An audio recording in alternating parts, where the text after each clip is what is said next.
As you can see, ladies and gentlemen, I am wearing my Muhammad Ali shirt because Jake Paul, for whatever reason, seems to think he had the same impact on boxing. I can see the comparison. They do both have 2 arms and 2 legs. It's currently about 3 in the morning where I'm at in the UK because I'm about to watch Jake Paul fight. Yay! It's actually quite an interesting fight. He's fighting Julio Cesar Chavez Jr., which should actually be kind of a test because for those of you that don't know, Chavez Jr. was formerly a pretty high-level coke addict. He's a former world champion, all that shit. He's 38. Jake's probably gonna knock him out. All right, ladies and gentlemen, Jake Paul is in the building getting his hands wrapped, and before this fight starts, I want to just let you in on a crazy fact. In May of 2017, Jake Paul released It's Everyday Bro, and Julio Cesar Chavez Jr. was fighting Canelo Alvarez. Another crazy fact, if Jake wins tonight, he's going to be ranked in the top 15 of his weight class. I can't... Wow. Even KSI's excited about that possibility. I got Jake Paul winning probably in the 5th round. That's my very bold prediction. I'm going to go have a nap. I'll be back to react to the fight. If this video is posted... that means I woke up on time. 2 hours later. I'm in bed watching this fight. It's round 8. I turned it off. I can't.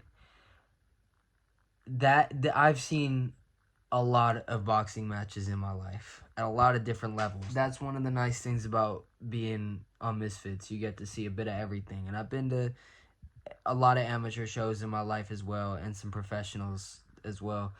This is the worst boxing match I've ever seen, and it's not Jake Paul's fault. It's Chavez, I part of me wants to give him the cop out that it's his age, but it's not. It's also just him. Jake has fought older men before, and they've done significantly better than this.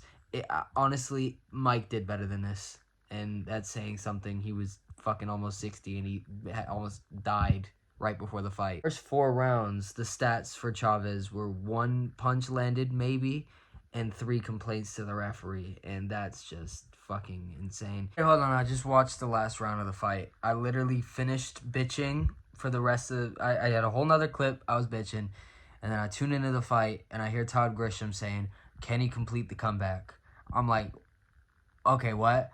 So I watched the last round, and yeah, Chavez was sticking it to him. I'd say he won the last 2 rounds. I didn't see the other one, but just from hearing that crowd, I'm guessing he did good in the 9th. So yeah, 10th goes to Chavez. Wow.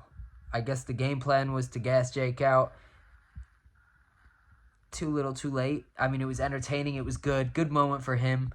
But yeah, I don't know if he didn't take it serious. I don't know if it was the age, the weight class. He's obviously fighting much heavier than he's used to. But that was not a fight tonight. You know, that let's be real, it wasn't a test for Jake. Not really. Maybe the last 2 rounds kind of a little bit. And maybe Chavez had some moments. I will say, maybe I was a little bit harsh earlier, right? But Chavez has quit so many times in his career, I was just ready to pull the trigger and say, bro, you're a quitter. Well, he is. Once a quitter, always a quitter. I always believe that. But tonight, maybe Chavez is just too old, too heavy, too slow, too past it. But hey, respect to him. He went the distance. Jake looked good. I think he's struggling under Chavez's pressure at the end there, but that's expected because that came out of fucking nowhere. Yeah, turned out to be a pretty all right watch. So yeah, Jake looked sharp, and that's all that really matters. He's officially ranked. I stick by what I said in the title. This shit was sad, but adios.